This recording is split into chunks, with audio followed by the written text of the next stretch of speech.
ვაკეთებ. რაც დავდივით, იმაზეც ვაკეთებ და იმაზე მოკლედ დროში. შეიძლება მართლაც ევროპაც გავავოცოთ. Поздравляю весь личный состав. კარგი მანევრია ძალიან. დიაპოლოვაში გადაცემდა. ვაშა გადაცემა და თენგის გოგოტიშვილი ისევ გეუბნებით. კეთილი იყოს ჩვენი შეხვედრა. და თუ ჯერ არ გამოგიწერია ჩემი პოდკასტი YouTube-ზე, Facebook-ზე, Instagram-ზე, TikTok-ზე, სასწრაფოდ გააკეთეთ ეს. ჯერ კიდევ გაქვთ დრო.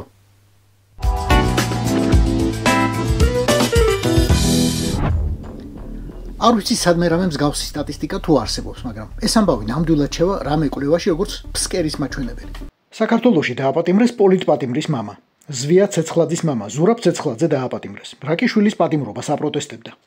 ჯერ ვიხსენებდი მაგალითებს, მერე წყაროებში ვეძებდი. 30-იანების შემდეგ მსგავსი ვერაფერი ვერ ვიპოვე. არადა, პოლიტიკური პატიმრები ყოლია. სვიად გამსახურდია დაიჭირეს და მამამისისთვის ბუზი არა უფრენი არავის. არ თქვათ ახლა რომ კონსტანტინე გამსახურდია დიდი ფიგურა იყო და კომუნისტები ვერ შეეხებოდნენ. შეეხებოდნენ კი არა და დახურეთდნენ და გააქრობდნენ წარბი რომ აეწია რომელიმე ბელაც, მაგრამ არავის აუწევია ის წარბი. თამრი კოჩხეიძე დაიჭირეს და ჩასვეს. 2 წელიწადნახევარი იჯდა ციხეში. მამამისი კი იყო სახელმწიფო კინოსტუდიის დირექტორი ბოლომდე და არავის მოსვლი აზრად მისი მოხსნაც კი. ვერ მოხსნდნენ. პარტიიდან ვერ გარიცხავდნენ, ერთსაც და მეორეს მარტივად იზავდნენ, მაგრამ არ იკადრეს. კომუნისტებმა ეს არ იკადრეს. ბორია ივანაშვილმა იკადრა. რა ეტაკა? რა ეტაკათ მის მონებს? რამ გაამხეცა ის ხალხი კოლექტიური სახელით რეჟიმი? რატომ არ ყოფნით ოჯახიდან ერთი ადამიანის პატიმრობა, რომელსაც 2 წელიწადნახევარი უკვე მიუსაჯეს? მე ერთადერთი ახსნა მაქვს, გამიხარდება თუ დამემტკიცებთ რომ ვწდები. იმათ 80-იანი, 70-იანი წლების ქართულ რუსებს იმ სისტემაში არსებობა უწევდათ, როლი შესრულება უწევდათ, მაგრამ დიდად არ სიამოვნებდათ. ახლანდელ ქართულ რუსებს კი ეს როლი მოსწონთ. მოსწონთ რუსობა. ეამაყებათ. როლს კი არ თამაშობენ, ამ როლში ცხოვრობენ. ერთია რომ ეს არის მათი დიაგნოზი, მეორეა რომ ეს უკვე ქვეყნის დიაგნოზია. რთული ფორმა და სამწუხაროდ მიშვებული.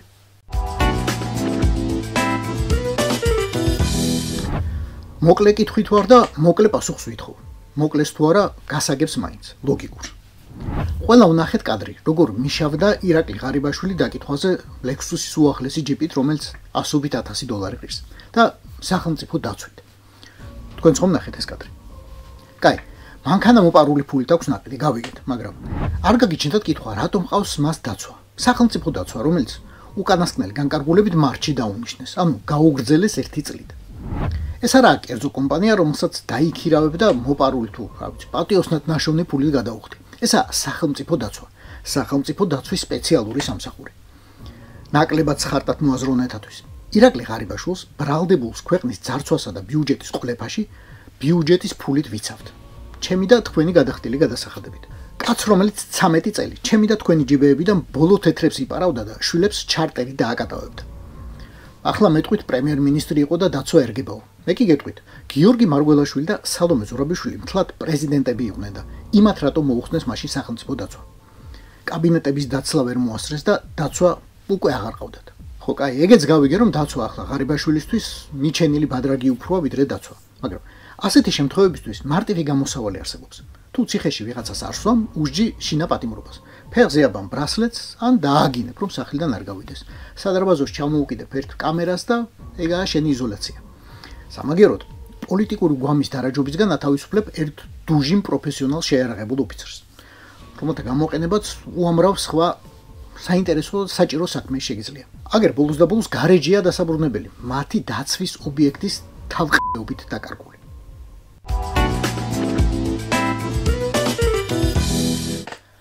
როცა ვამბობთ, ამ კოცებს იუმორის გზნობა არ აქვთ, რა კი ბორია ივანაშვილის სულიერი შვილები არიან და მის დებილურ ანეკდოტებზე აქვთ იუმორი. ალესილიო, მაგა ძალიან სწინთ. რას ქვია არ გვაქვსო.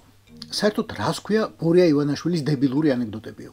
ჩვენ ბატონ ბიზნეს არაჩვეულებრივად ბუნებრივი, ხალასი და ჭეშმარიტად ქართული მახვილგონიერება გვაქვს ნაწოვიო. შეიძლება დედის რძესთან არა, მაგრამ ნაწოვი ნამდვილად გვაქვსო. და ამის დასამტკიცებლად პროჭორილელები დროდადრო ცდილობენ კიდევაც გახუმრებას. თქვენ თუ არ გეცინებათ საკუთარ თავს დააბრალეთ. ვერ აფასებთ ესე იგი. ხუმრობა ყველაზე მაგარი ხომ იცით როდის არის? სერიოზული სახით როცა გეუბნებიან ან აკეთებენ რაღაცას.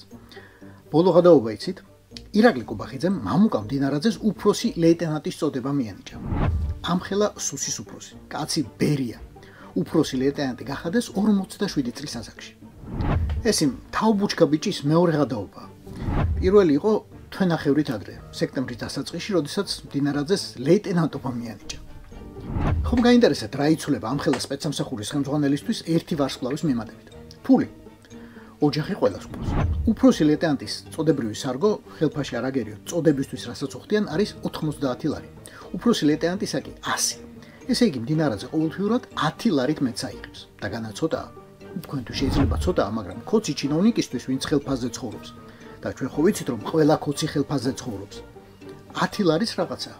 ალბათ ეგ იყო მოტივი, რისთვისაც საერთოდ სთხოვა წოდების მინიჭება კობახიძეს. სუსის უფროსის ხელფასი წოდება თუ აქვს 13580 ლარია და თუ არ აქვს 12410. ესე იგი, პაგონებიანი მდინარაძე 1070 ლარით მეც მიიღებს, ვიდრე უპაგონებო. ახლა ეს 10 ლარით დაემატება და გასწორდება ოჯახი წელში. ნამდვილი გადაობა კი ის არის ამიერიდან რა იქნება. უფროსი ლეიტენანტობას მოსდევს 3 წლიანი სამსახურის შემდეგ. 7 კვირაში თუ ანიჭებ, ნიშნავს რომ ვადამდელია. შეიძლება, მაგრამ ერთხელ. ამიერიდან ქართული კანონით მდინარაძეს ვადამდე წოდება აღარ მოემატება, ვეღარ მოემატება. ესე იგი, მოუწევს კაპიტნობის რიგში დგომა მომდევნო 3 წელიწადს და მერე მაიორობამდე უკვე 4 წელი. თუ კანონი არ შეცვალეს, ეგ კი ეხერხება ცოცხლ პროჭორვილელებს. მერე კი მოლოდინის ვადა იზრდება. 5 წელი ვიცე-პოლკოვნიკობამდე, 5 პოლკოვნიკობამდე. ახლა ეგ ყველაფერი ერთად დათვალეთ და 47 წლის კაცს მიუყენეთ. 17 წელი გამოდის პოლკოვნიკობამდე. უფროს ლეიტენანტ მდინარაძისთვის.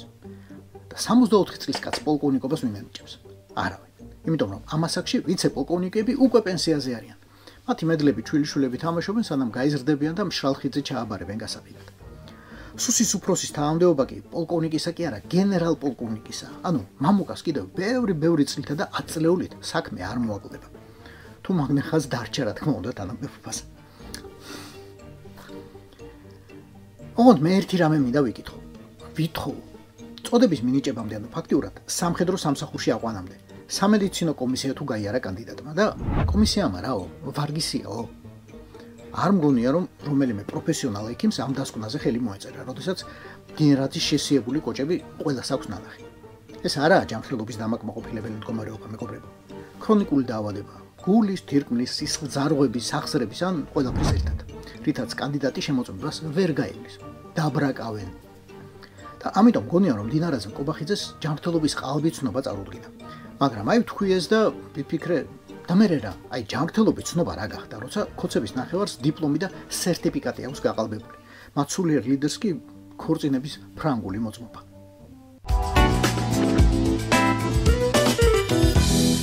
მე უფროს ლეიტენანტ მდინარაძის იმედი მაქვს. მჯერა რომ ხარიბაშვილის საქმესთან ერთად ახლა გამოიძიებს ჰაკიმ ფაშას ვიდეოსა და ავღანეთში ქართულ სამხედროთა დაღუპვის ამბავს. მჯერა რომ გამოიძიებს რაფალიანსის ქვევრში ჩახჭობის ამბავს. გამოიძიებს ბერა ივანიშვილის შეკვეთით ბავშვების ცემის ამბებს. მჯერა რომ გამოიძიებს სამეგრელოს ტყეებში ვითომ არსენალის პოვნის საქმეს შიგ ჩაყოლებული რატომღაც პორნოებით. მჯერა რომ გამოიძიებს პირადი ცხოვრების მასალების გავრცელების გზებს მას შემდეგ რაც დისკები პირადად ხარიბაშვილმა საჯაროდ გაანადგურა. მჯერა რომ გამოიძიებს ხარიბაშვილის პრემიერობის დროს ეგრეთ წოდებულია სუსის ფაილების გავრცელების საქმეს, რითაც გამჟღავნდა ასობით სასულიერო თუ საერო პირის პირადი ინფორმაცია. პირადი ცხოვრების დეტალები და აბსოლუტურად გამოუსწორებელი ზიანი მიადგა საპატრიარქოს ავტორიტეტს. მჯერა რომ გამოიძიებს თინა ხიდაშელის გინების საქმეს. დავიდეს მაგის დედის ანა მაგის ცოტნისაც რა კაროჩე რა. მჯერა რომ უფროსი ლეიტენანტი მდინარაძე გამოიძიებს იმ გამოძიებათა სისხლიან კვალს, რომელთაც ხარიბაშვილი პირადად წარმართავდა თავის დროზე. გამოიძიებს ზურაბ ჟვანიას საქმიდან ფოტოს ვითომ გაჟონვის ამბავს. გამოიძიებს ექსპერტ ლევან ჩაჩუას უკანონო პატიმრობას, რომელსაც ბოლო-ბოლო ვერაფერი შეტენეს და გამოუშვეს. გამოიძიებს ექსპერტ მამუკა ჩხაიძის გარდაცვალების საქმეს 54 წლის ასაკში, მას შემდეგ რაც დაკითხვებზე არ ბედინეს თვეების განმავლობაში. მჯერა რომ გამოიძიებს გარეჯი საქართველოს ხელოვნურ ბრიყულ აყალმაყალს, რასაც მოხდა ძეგლზე ფაქტიური კონტროლის დაკარგვა და რუსული დაზვერვის ემისრების დახმარებით საქმის შეთითხოვნის მცდელობა. ორი ასაკოვანი ექსპერტის სრულად უკანონო პატიმრობა, კარიერის ნგრევა და ჯანმრთელობის შერყევა მათთვის, რომელთაც ბრალდებამ ვერაფერი დაუნტკიცა. მჯერა რომ უფროსი ლეიტენანტი მდინარაძე გამოიძიებს სტრატეგიულ საწარმო დელტაში საერთაშორისო მაქინატორისა და ტერორიზმის მხარდამჭერის იოჰანან ელიგულას შემოყვანისა და მისთვის სახელმწიფო შეკვეთების ინიცირების საქმეს. მე მჯერა რომ უფროსი ლეიტენანტი მდინარაძე ახლა გამოიძიებს ბრალდებულ ღარიბაშვილის კავშირებს სანქცირებულ რუს ოლიგარქ ევტუშენკოვთან და ივანიშვილის სასარგებლოდ კონკრეტული ბიზნესისა და კონტრაქტების ლობირებას, რაც სავარაუდოდ უკავშირდება უკრაინაში მოპარული ხორბლის გაყიდვას მსოფლიო ბაზარზე. მჯერა რომ გამოიძიებს სასჯელ ახსრულების დაწესებულებაში საქართველოს მესამე პრეზიდენტის მიხეილ სააკაშვილის წამებისა და მოწამვლის საქმეს. მჯერა რომ გამოიძიებს ბაკურიანში რეკრეაციულ ზონაში ჯერ სახლის მშენებლობის შემდეგ კი 6000 კვადრატული მეტრის უნიკალური ტყის ჩუქების საქმეს ღარიბაშვილის მეუღლისთვის. მე მჯერა რომ უფროსი ლეიტენანტი მდინარაძე გამოიძიებს ალასანიასთვის ფრანგულ კონტრაქტზე ხელმოწერის აკრძალვის საქმეს. მჯერა რომ გამოიძიებს იმდროინდელი პრემიერის ღარიბაშვილის ანტივაქსერულ მოწოდებებს და ბოლო-ბოლო დათვლის იმ ცოდულთა სულებს, ვინც მას დაუჯერა, არა იცრა და ვეღარ გადარჩა. ვაქცინირებულ პირს ჩვეულებრივი მართება ომიკრონი მაგალითად მე ვარ, აგერ ერთი მაგალითი. მჯერა რომ გამოიძიებს ღარიბაშვილის მინისტრობისას თუ პრემიერ-მინისტრობისას ოპოზიციონერებზე თავდასხმისა და სახელმწიფო უწყებების აბსოლუტურად ნულოვანი რეაგირების ყველა საქმეს. მჯერა რომ უფროსი ლეიტენანტი მდინარაძე გამოიძიებს საზოგადოებრივი ორგანიზაციებისა და თავისუფალი მედიის დევნის ყველა შემთხვევას. მჯერა რომ გამოიძიებს მთავრობის ადმინისტრაციაში თავის დროზე დასაქმებული ბოტების საქმეს, რომლებიც მართველი პარტიის ინტერესებში მოქმედებდნენ, რატომღაც და ბიუჯეტი დაფინანსდებოდნენ. მჯერა რომ უფროსი ლეიტენანტი მდინარაძე გამოიძიებს რელიგიური თუ სხვა ნიშნით ადამიანებისა და ჯგუფების დევნის ყველა შემთხვევას. მჯერა რომ გამოიძიებს პრორუსული ჯგუფების სამთავრობო ხელშეწყობისა და გამოყენების საქმეებს, რასაც მოყვა ჩემი მეგობრის ლექსო ლაშქარავას მკვლელობა 2021 წლის ივლისში. მჯერა რომ უფროსი ლეიტენანტი მდინარაძე გამოიძიებს საქართველოში სერგეი ლავროვის ოჯახობის ქორწილებისა და პროპაგანდისტ პოზნერის იუბილეის გამართვის საქმეს, რისი გაპროტესტებისთვისაც ათობით პატრიოტი ახალგაზრდა დაარბიეს და დააკავეს თავის დროზე. მჯერა ჩარტერის საქმეს რომ გამოიძიებს, მაგისაც მჯერა. ოჯახის უეცარი გამდიდრების, ნახევარი კახეთის მიწების დაუფლების, ქარხნების დაპატრონების საქმეებს რომ გამოიძიებს, მაგისაც მჯერა. ეს საქმეები გამოძიებას ითხოვს. ეს კითხვები ითხოვს პასუხებს და სხვა ვინ გასცემს პასუხებს თუ არა მამუკა მდინარაძე, თუნდაც თავისი ჯანმრთელობისა და კოჭების შესიების ფასად.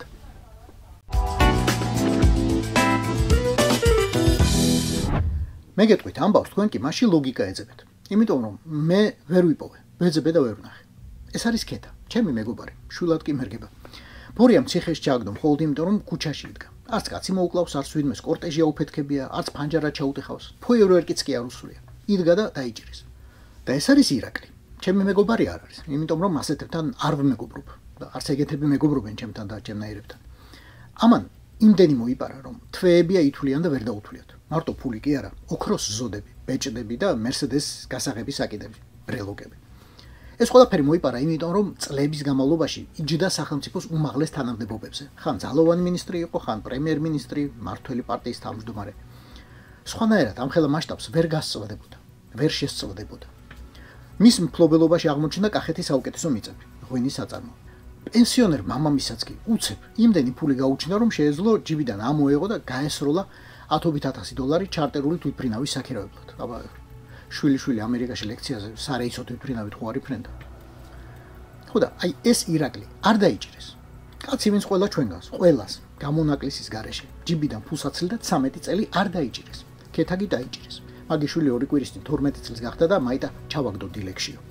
ხო და ქეთამ სროკი მოიხადა და ირაკლიმ გადაიხადა 1 მილიონი. რა 1 მილიონი? ისევ ჩემი და შენი ჯიბიდან მოპარული. უფრო მარტივად. კიდევ უფრო მარტივად. 100 და 300 მაგდენი მოიპარა. ახლა რომ არ ჩაჯდეს, ერთი გადაუგდო ბიუჯეტს. დანარჩენს ცოტას. გადაუხდის იმავე ბიუჯეტს და ალბათ 100-ჯერ მეც ბორიას. ვინც თulis რომ ქვეყანაში მთელი ფული მისია, მოპარულიცა და ჯერ მოუპარავიც. და მე და შენ, ჩვენ და თქვენ, ჩვენ ვირისთავფეხი. იმიტომ რომ ვერ ავაშენეთ ვერასოდეს სახელმწიფო, სადაც ამ ქურდების და ყაჩაღებისთვის პასუხის მოთხოვნის სისტემა გვექნებოდა აწყობილი. აი, ამ ლოგიკის ახსნა გთხოვეთ დასაწყისში. ციხეში რისთვის უშვებს სახელმწიფო ადამიანს? იმისთვის რომ ეს ადამიანი საშიშია საზოგადოებისთვის და ამ რუსულ ქვეყანაში ქეთა უფრო საშიშია რეჟიმისთვის ვიდრე ირაკლი, ჰაკიმ ფაშა, ტრიტრი, ღატაკიშვილი და ვიღაც. ნინო სვანიძე უფრო საშიშია, ვისაც 35 წელია ვიცნობ. ვასილ ივანოჩიკოვანი უფრო საშიშია, ჩემი ყოფილი თანამშრომელი, მეუღლესთან ერთად რომ ჩააგდეს დილექში. ნიკა პატარაია უფრო საშიშია, გადაღებიდან რომ დილექში შეაგდეს. ვახოსანაია უფრო საშიშია, ვისაც 24 წლის წინ ძმა მოუკლეს, ერთადერთი მიზეზით სიმართლეს ითხოვდა. და იმ ძმის მკვლელობის საქმეში რატომღაც მაინც და მაინც ამ ღარიბაშვილის ოჯახის წევრის შეკვეთას ასახელებენ ხოლმე. ასეთი რეჟიმისთვის ლიკა ბასილაია შავგულიძეც უფრო საშიშია, ვინც საზოგადოებრივი მაუწყებლისგან საზოგადოების მსახურებას ითხოვს და არა ბურიას ჩეჩმის ხეხვას. გიორგი ლიფონოვა უფრო საშიშია, იმიტომ რომ თქვენთვის უკონტროლო და სიმართლის მთქმელი არხის დამფუძნებელი ჰქვია. კიდევ რამდენი და კიდევ რამდენი. ყველა ის ადამიანი პროტესტის მედროშე თუ შეუმჩნეველი წევრი გაცილებით უფრო საშიშია რუსი ბორიასთვის, ვიდრე ასობით მილიონის მომპარავი მისივე მონა. მონა მდიდარიც კი მონად რჩება. როგორც კი ბურკილებს უხსენებს, სუნს აყენებს და ეგ არის ჩვენი პროტესტის მიზანიც. ქვეყნის განიავება არა მხოლოდ მბრძანებლებისგან, არამედ მათი მონებისგანაც. რაც დავდივით, იმაზეც ვაკეთებ და იმაზე მოკლედ დროში. შეიძლება მართლაც ევროპაც გავავოცოთ. Поздравляю весь личный состав. კარგი მანევრია ძალიან. Я помню, очень гадаться надо.